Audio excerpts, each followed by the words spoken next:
N'ekibuuzo ekirala ekyokubiri. Esebo. Muntu gwalungi oyo nga kukubita amuteege n'amugenya amagulu. Aliwa. Ni yamutegedde yennyini naye agenda okujja. Meya yakyuka. Yakyuka. Tukuyanziza abamasimu tubatadde. Kati sebo platform abazina kaze gyoli. Byowulidde ekirwa kyoddamu kirwa kyotadde. Ekyokera ddala ekibiina mwenzijidde ennompo ekya muganda waffe Robert Kyagulanyi pulezidenti addako. Nze sina buzibu na muganda wange Chameleon kubanga ffenna tuli bayimbi. Ate era nange mulaba nga zengo omukulembeze kinsanyusa nti we tuyinayingira gavumenti eno tujja baako ate ebiteeso bye tuteekawo baganda baffe bakusaasira bye batasobodde kukola n'abalala batukirira pulezidenti. So mu mbeera eyo twagala naffe twebeereremu nga bannayuganda. Akayimba kano wakubamu nga dokita munno. Dokita kyoyo basikolido biki je waleko sebo naye kambuuze kansala Mbazi kansala woyita mujja ku Stewolo. Ngenda ku division. Ogenda ku division. Nali kulabyeko ku Stewolo. Nga n'omukulu oli ali ku Stewolo. Dr. Muno. Tewali buzibu. Ali ku Stewolo. Simu maina. Abuuza nti bitone okuyimba nga Jose Mayanja. Yali abalaka ki? Okalabye tano hizo gamanze nsenze omusajja. Ekyo munange ekibuzo kya bulijjo. Nange ejembeero usibambuza. Bamanyi okuŋŋamba nti Chameleon ngayimbanga ggwe. Nimbagamba nti tewali buzibu kubanga ffenna tuli mu industry emu ya Uganda. Ali ku Simelo Uganda. Ekigunda ne lupi aya. Yes. Tata. Alali.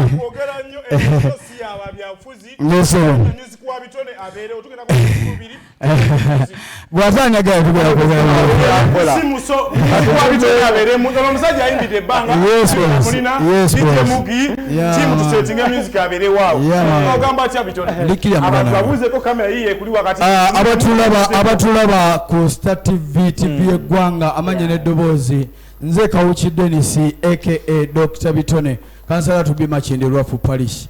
Era abantu berwafu nabalalise ngenda ku TV ya ggwanga mu Gitege mulabe musajja wa magendo baweereza nti ngovudde ebyokuba nti mukulembeze ate n'ekitona akirina takyesibaako era ntwala omukisa guno okwebaza baganda baffe bwe tuyimiridde okuviira ddala ku ground paka essaawa ya leero nsanyusa nnyo okulaba Mr. Tony takyuka simanyi bakozesa kaddagala ki oba akozesa kaddagala ki simanyi abeera nnyo ku mugga gw'ejjinja Nairo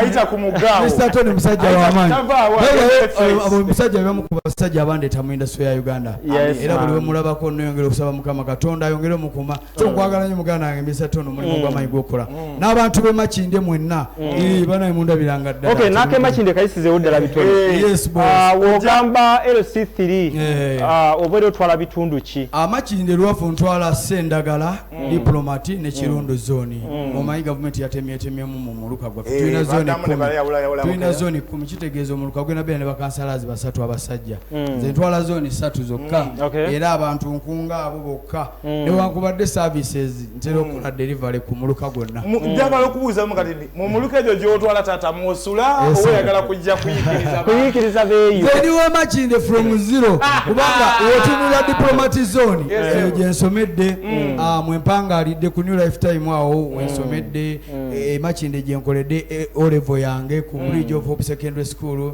era gyensomedde A level yange ku St. Catherine's College tata nsula mu diplomati so you qualify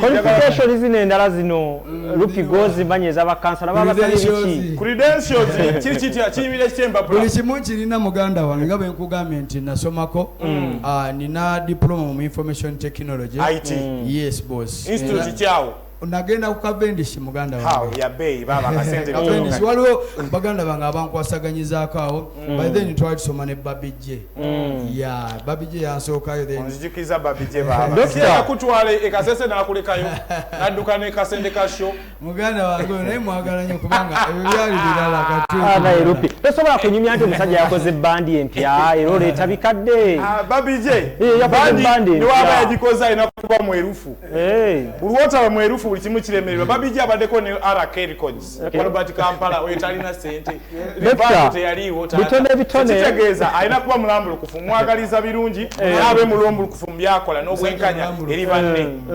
Okay Bitone, omuntu ayinza okwebuuza ku bbanga ly'oyimbidde ne music gw'oyimbye omulungi kiki ekikulemeseza ekifo ekya MP simanya meya division n'osalawo ogende ku bwa road kansala? Omanyi muganda wange waliwo kye bayita amadaala okitegedde nti buli mwana azaalibwa alina stage ezatambuliramu tasobola kuzaalibwa ate n'atandika kudduka asooka kwavula nayimirira nakola ki n'atambula tekikola makulu nzokera nenzijanga MP naye ng'abantu tebakinda bamu nze gye nsomedde mbadde mukulembeze primary level mbadde head boy O level mbadde head boy A level mbadde head boy kitegeeza mbadde ne character eyo naye ebyobufuzi by'eggwanga kintu kinene nnyo si kyakubuukira buki bubuukizi ekyo olinanga balagamu engeri gy'ovudde obaaliwo bakayita batya oliskati yakola nonyeza akayimba bakayita topowawo topowa it's a very inspirational song kayimba kakabi kali mu nsozi wa kasese wawo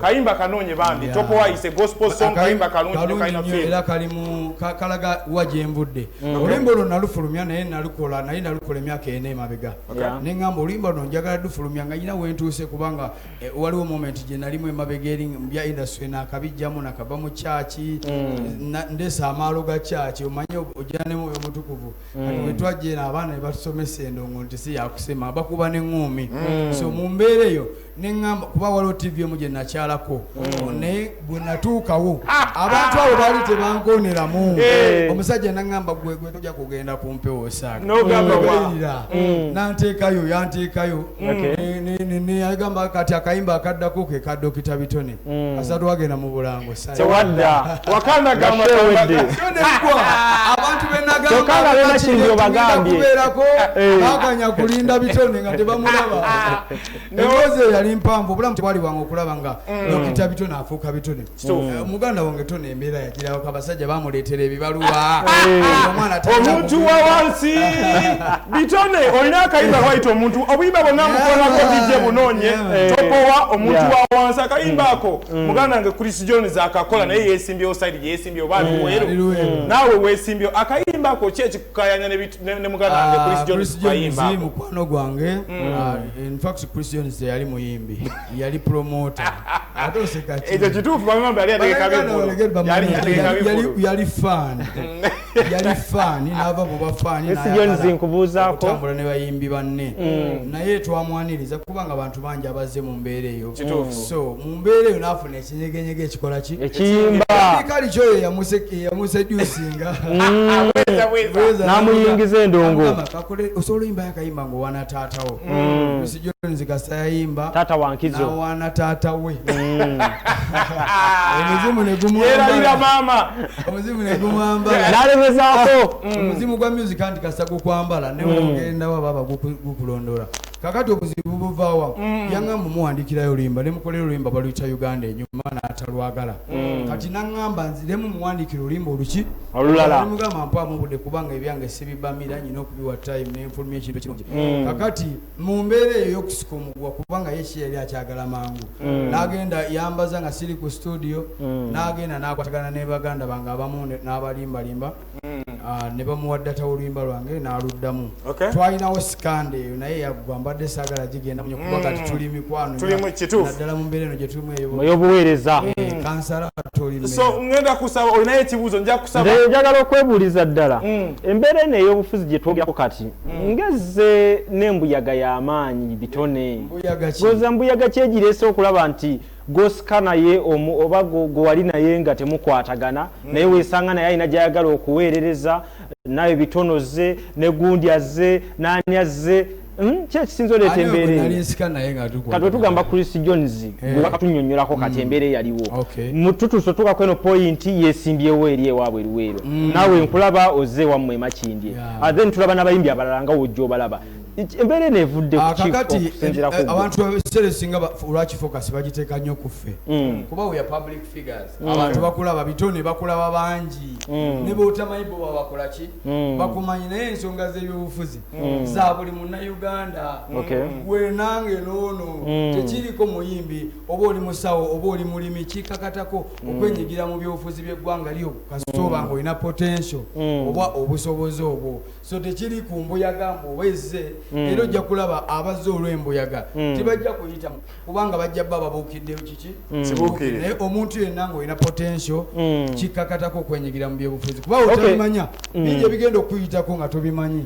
embeera gye kigiddemu bitone tulaba nti ate bangi bagenze omulundi gumu so kirekawa music in particular kati ngo wa bitone omulundi ogumu ate kati ku side yaffe y'abayimbi tunyigiriziddwa nnyo lwansonga kati ffe bebakuba amateeka amakakali ffe abatalina yadde representation mu gavumenti nti osawayo bakubuuza ani atwala abayimbi mu gavumenti ani gwosobola osongako nti yona naye ng'ate ababodaboda ekibiina kyammwe ekya UPRS mwakigira bwe muti akakiiko UPRS akavuyo kaali kangi nnyo ekibiina ne kigwa ekisooka kyalema okulaga embalirira entuufu ekiyita mitendera interim committee eriwo ya UPRS emaze omwaka gumu n'ekitundu tennawa muntu n'ekikumi UPRS bakyabasondera banziba emmotoka yange UPRS yansonderayo emitwalo 3 ku motoka enamba naye nga nali maze emyaka ngenda nga sifuna ki kasente so kakati ekyo kitongole kiba kirina okwekennenyezebwa naye tulina essuubi nti waliwo enkyukakyuka abauma tebali mu kwasaganya okulaba nga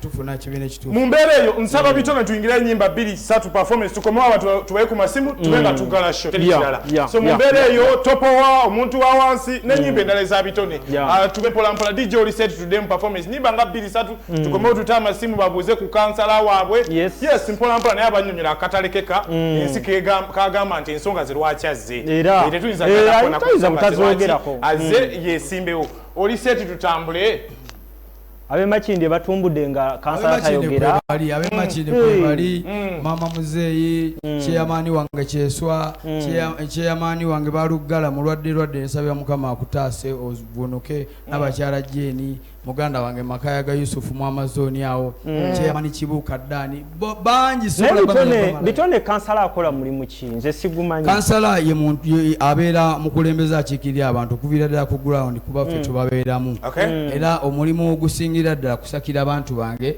nenzija ne bagamba percentage y'abavubuka ku kyalo kyange nga Luwafu Parish tebalina mirimu poliisi wejja ate bakwata aida ne sodale so nga ate ebyadala tebaba naki na mirimu mu mbeera eyo nfuba nnyo okulaba nga mbasakira notonole bavubuka abakazi abakyala abakadde kubanga akasente k'abakadde nakalaba bakalanga ku ma TV naye eyite eyo nga percentage ekafuna bantu batono yes amina ku bintu byenkwasa katufune ku nyimba nga 2 waneza bitone tukomewo tuta amasimu ndowooza DJ baba babeko reset zituwe ng'osumulula tulabe mpolampola addemu abawefiiri kuba tetwagala musubwa nnyo mu ndongo n'erijalaga endongo yo tugenda gikuba kubanga ate ofisi tugibeeramu misana endongo ebeera ya kiro tulina sure nti pulezidenti w'eggwanga ku speech y'eddaka agenda tuta omuziki gukaabe tusubira lunaku lwanca bagenda okuba nti ayogera aziyinza okuba saa 2 ez'ekiro bwe tumusubira tuwe DJ nyimba zolina wa tulabe yesa alakalaga ina baraka nimekazana kuwagisha moto kazimika wana penzi vilomini tesa uvutajia kama na mipia nimechoka nikifikiria machozi inadoka machoni sio peke lakini ninayo mawazo kichwani ujua wakiuliza wa majirani penzi letu wanaona vile ni majani kumbuka penzi letu lile la zamani ha kwa nini ulinidanganya ukanivunja roho ukaniacha damu yangu kamwaga sitakuamini tena we yes not musambu abiri musatu chenda musambu namba isa tuwesi mutano ono omusajja mukungu tuwesi mutano tukomowa Kiswahili waitawa baba anti primary yange zinasomera mu barracks nasomera military police barracks naye kati luno omukulu oli kwalali aliwa omukulu oli akayimba kano wakubamu nga dokita munno Dokita choyo. Basi kolido biki. Nega je waliko sebo. Kale muganda. Naye kambuze kansala. Mbona kansala woyita nja ku Stewolo. Genda ku division. Ogenda ku division. Nali kulabyeko ku Stewolo. Nga n'omukulu oli ali ku Stewolo. Dr. Mulu. Tewali buzibu. Ali ku Stewolo. Yakaja katikati. Ono edaniyo simumanyi namu abuuza nti Bitone okuyimba nga Jose Mayanja yali abalaka ki okalabye taano yizo gamanze nsenze omusajja ekyo munange ekibuzo kya bulijjo nange ejembeera osibambuuza bamanyi okuŋŋamba nti Kamiyoni ng'ayimbanga ggwe nimbagamba nti tewali buzibu kubanga ffenna tuli mu industry emu ya Uganda ali ku simu hello Uganda. Hello Sebo. Hello. Hello. Sebo je baliko. Hello. Je bali Sebo. Nabale kuweereza program ya mimi. Nawe bali kubeerako Sebo. Hello. Omusajja ti. Kuwulira. Anti TV ojo ongeza tata tone tusobola kwatagana. Ate oyogera tukuwulira. Tuwomulala omusajja atayagala competinga TV kendeeza mu kinyume ate ngalabikanga n'embeera wabweru enkube baddengeeka walinga essimu wezijja simu ttaano ey'emu wetukubibaza efudde endala nnya tulabe ng'ojja mu mbeera ye Makindi ono kansala ali ku simu elo wangi taata nawe bali kulaba okubiddewa Kyengera amanya baba oba nkuba yetonya yalina okutereza eno Tereza oba abasajja sitekinza kubanga bakola bonna bakubira nga balina ennyumba etali mu siiringa ekisoboka tumwerekereze oyo okay awo tukuwulira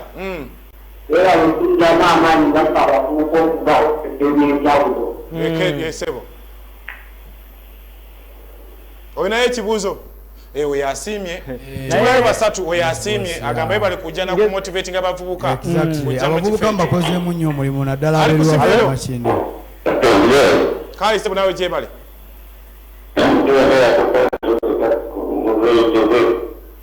wangi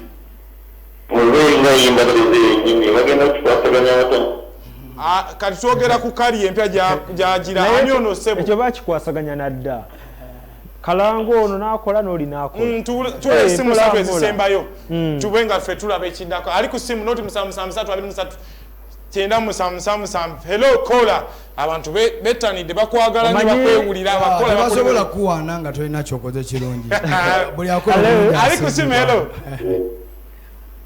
Sebo gye baliko kale Sebo nawe gye bali tulina Dr. Bitone Sebo kendeeza ku katono binyume wangi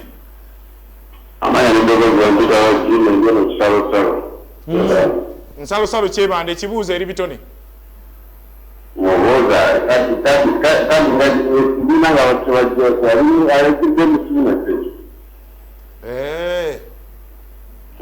kale kale agenda kuddamu ekyo naye alina okiddamu nga tusiibula gidde kuddamu nga tusiibula ekyo webale katusiibule nakyo kyagenda okuddamu ali kusimu elo taata gye baliko Sebo amanya ne gy'osinzidde bwe bajja ekibuuzo eri Dr. Bitone neyanza nnyo muganda wange neyanza nnyo neyanzege basiima ebbiri ezisembayo tube nga tukigala noti 773 namba y'essimu hello kola bbiri zokka tube nga tukigala ali ku Sebo naawe gye baliko taata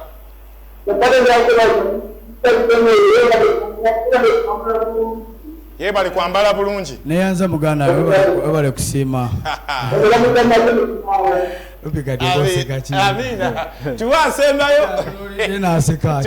Omusajja asembe. Sajja afulumye akakoti keeko. Wafulumye akakoti keeko tetulina kye tukuba. Kansala bw'alina okuba exemplary. Kata wasubudde nga mmeka? Sisuubula. Omuntu alina omukyala atu. Wangi ssebo. Naawe gye baliko ssebo. Ana musajja oyo nga yeesimbye musajja omukubi tamukube ngumi. Musajja ani ono ssebo?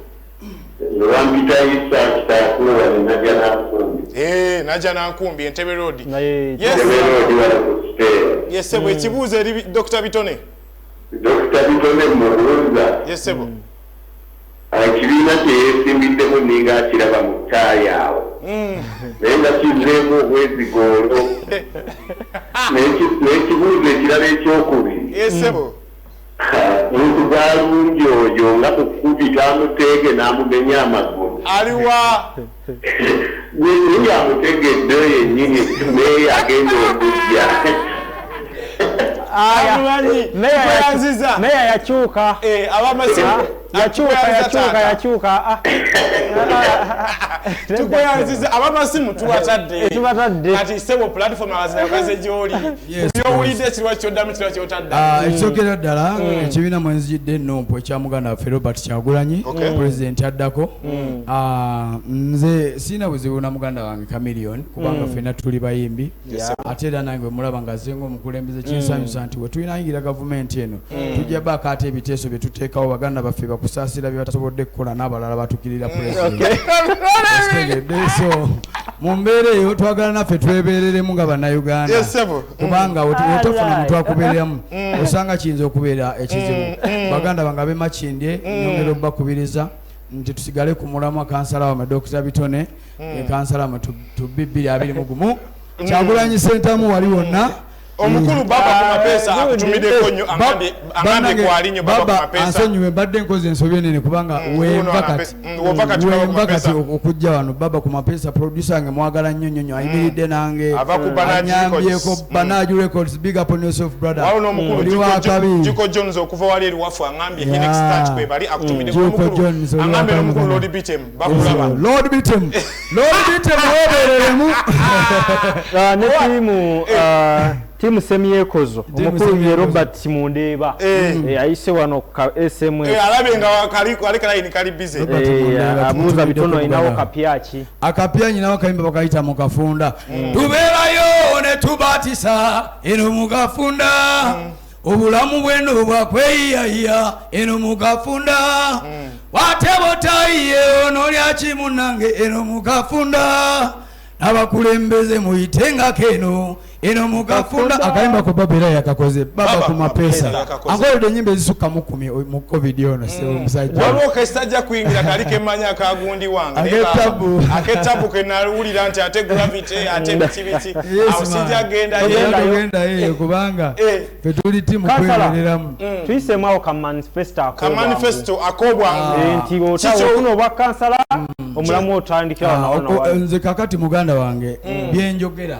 bikozeeko sinaba na kufuuka kuba kati wotunulire lwafu tuwezeza abavubuka abasukka mwana abasika chapati chips akina manda tutwatandikawo obuntu obutonotono n'abakyala 7 abasika chips kije nkulaga nti we basobola okuyimirira n'abantu bange bempala ngala nabo obusente obutono nga nzo bwa Dr. Bitone mu kapasite yange kinaaba kitese nga ntukira ddala wali ku soosi nonoga kitegeeza ngenda kulya ne baganda bange oba tugenda kweyimusa ffenna kiriza gaana obeera n'omukulembeze omunafu atasobola kukulowooleza oba kusakira nakuwa ekyo kyogwana obeere otomedde kyokulaba buli woogende Makindye lwafunza abantu abamu baali bagamba Bitone wandize ku bwemupi niŋŋamba nze omutima gwange muganda wange lupi ne mbagamba nze omutima gwange gulimu mu abantu ba wansi gakayimba bwe kakola ki bwe kagamba kubanga lupi MP akoma mu palamenti kubaga amateeka ne kansala ono atuukira ddala yamanya ekinnya ekiri wali yamanya ekizimbe ekyagwiridde abantu e Makindye yamanya nti chairman Majidu Bambi yatufanako Mukama Katonda amuwe ekiwummulo eky'emirembe ye kansala oyo akubira be mu piti waliyo omuntu eyafudde ku kyalo jangu okole ki awo wenyini waliwo statement Bitone gye yakozesezza emabegako kanji kwebalize alina bwe yatugambidde nti abantu batambulire mu mitendera tova buveeri n'ogamba nti oyagala kya pulezidenti tova buveeri n'ogamba nti oyagala kya MP akantu ako nakaagadde Bitone nina omukyala wano omukyala wita Namayanja Diana kwagala akutumiddeko nnyo Diana kwagala yaliko wano muyimbi ate ni waliwo ne group y'abavuka ba The Red abavuka basatu one of them kwe bali bakutumiddeko owa Bitone nga nkuta wanga tumbawumba njagala tutunuulire gwenga Dr. Bitone n'aba Bitone abala abayimbi muyingidde ebyebufuzi music industry eno tugirese tutya taata music industry tugiresera nakugambye nti music abeerawo misana abeerawo kiro politics abeera mu office during the time ekirala twenyigidde mu bintu bino twagala naffe kuteekawo challenge eri government yaffe tutwala tugirage nti naffe tusobola abantu balina endowooza egamba nti abadongo tebaasoma kakati Bitone wembeera nga nyimba nga sifuna mu music wange ng'ate nasoma nyina ne diploma oba nyina ne certificate yange ya mikaaga nga ndaba baganda baffe betwalonda ne tubatuma nga bali muzi esine mamodoka ag'ebbeeyi wakisizambala esuuti okola twazambadde tubalage nti ebyo bye mukola naffe tukola ki tubisobola Bitone wa music kije tugezaako kukola tuli mu kulaga gavumenti naffe tuli bantu tufune representation ogenda okuwulira mbu Benon yategudde miliyoni 2 ogenda okuwulira mbu onogundi yabye bisatu kakati twetaaga order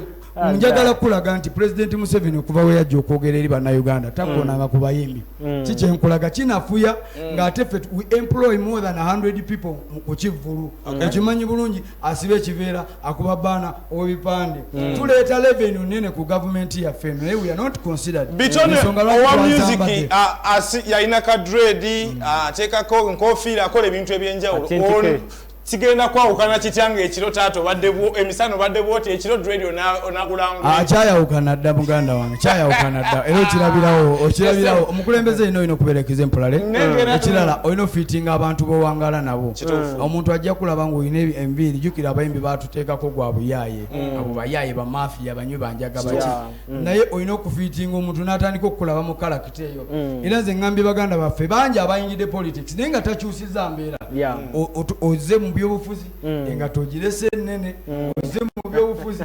earrings zikyali mu matu ozze mu byobufuzi kyokka naawe n'oyomba abantu tebakuwagira sooka weekolemu omulimu wetereze wekyuse bakubeereremu nga pulezidenti waffe watero tugamba Kyagulanyi okitegera kyenkugamba okay so awo wennyini Dr. Bitone babirayo obubaka bw'olina eri bannamakindye ddala awo bayitawo diplomati n'ekirundu zoni nga sinakasukire bannamakindye bubaka nange njatwala omukisa guno ate okwebaza DJ waffe wakabe DJ Moshi webala omulimu gw'amaanyi gw'okukola muganda wange Lupi Buladi tutobye bwe nkulaba ng'oli akasenteko